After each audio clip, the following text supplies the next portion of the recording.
COVID may be speeding things up a little bit. And the end of China as kind of a major center weight in the East Asian geopolitical structure, that is something that is going to reverberate for decades to come.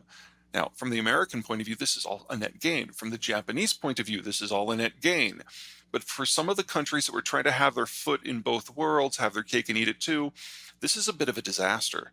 So if you are Korea or say Thailand or maybe even India, where you've tried to balance your security needs with the United States, your economic needs with the Chinese, you're about to lose both because the Americans are no longer interested in patrolling the world and they're resourcing their entire manufacturing system. That doesn't leave a lot else for anyone else. So demographically, they're in collapse. There's no way we can rework that. The Chinese are releasing bits of their 2020 census now, and they're grudgingly admitting that they overcounted their population by in excess of 100 million, all of whom would have been born since one child, and most of whom would have been women. So even with like some low-level cloning, China's not going to survive this decade. They don't even have the numbers to try. Second, the Chinese have a lot of ships, but most are very small, and almost all of them can't sail more than 1,000 miles from port, and only that if they're moving slow and not dodging and no one's shooting at them. So the Chinese don't have the naval capacity to go out and secure markets or resources. They are entirely dependent on the US Navy to do that for them. And to think that a core tenet of the US national policy in this era is to bleed and die so that the Chinese can import raw materials and export finished goods, that strikes me as a stretch. Third, they've lost their government. I think one of the biggest problems they're having right now is the chairman himself, Xi Jinping. He's enacted a cult of personality that is tighter than anything that has ever existed through Chinese history, and it's gotten so tight that no one wants to bring him information about anything, and no one wants to do anything if they think it's going to clash with what he wants. So we have this policy paralysis throughout the entire Chinese system. They are now incapable of changing. I think the best example I can give you is that in Shanghai, they are now literally disinfecting runways at the airport because of COVID fears. There's just no functional policy coming down from the top, because when you only have one dude, can you imagine if you're in a Fortune 500 company and the CEO had to direct every specific thing, him or herself? Now, do Mm. that for a country of 100 or 1.4 billion people, 1.3 billion people. Everything is seizing up. They're not making progress on transport. They're not making transport in the information or the digital economy. They're bringing down their own stock market because they've turned everything into cult of personality economics. This is how countries die. It's a nice thought, but Xi has really done everything he could to purge the system of all potential rivals. And that has included intimidating into silence or imprisoning anyone who is capable of independent thought within the bureaucratic system.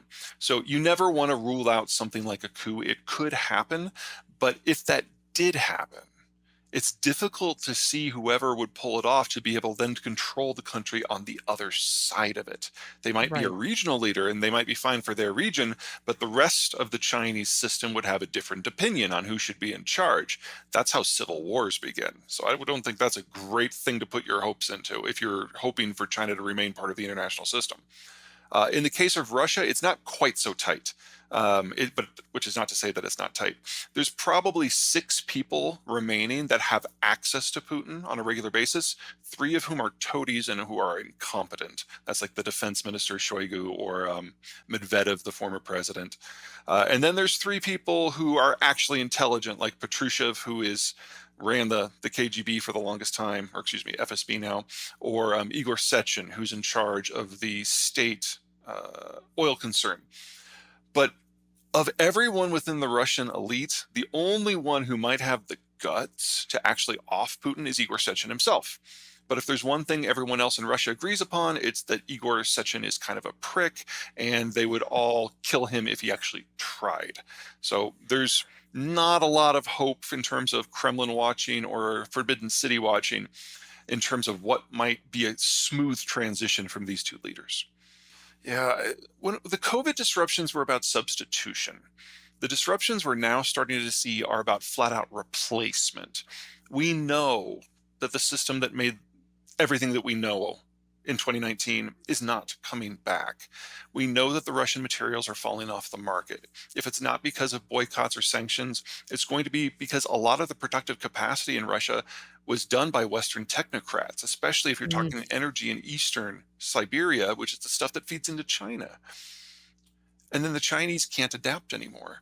In that sort of environment, we need to rebuild a fundamental system elsewhere. That takes time. That takes money. Not really. It takes 10 years to bring a new potash mine and processing facility online. It takes at least 3 years for a nitrogen system or a phosphate system. The Chinese have removed phosphate from the system because they're concerned about food security in their own country. These are fertilizer materials you're Yeah, talking about, exactly. correct? Sorry. Yes, fertilizer. And China used to be the world's largest phosphate exporter. Potash comes from Belarus and Russia primarily. Canada is a big supplier, and so this is good for the United States, but for everyone else, it's kind of screwed. And there are some new facilities that are coming online, but they were already kind of baked into the math because they've been coming for years, so we knew they were coming.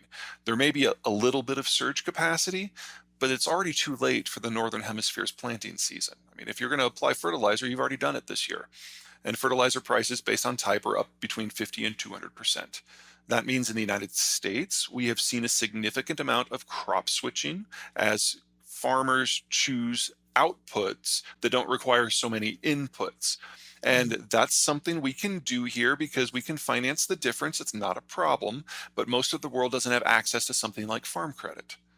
Now, you go to the rest of the world, and you're talking about farmers either not planting on what they consider to be their marginal lands because those will only produce with fertilizer, Mhm. or using less fertilizer for the crops that they just choose to grow. So we know we're going to have a poorer harvest on a global scale, but we're not going to know just how bad that is until probably the end of the third quarter, beginning of the fourth quarter. And then the final piece is, of course, grain stocks. We have about 2 months globally in terms of stocks we've saved up.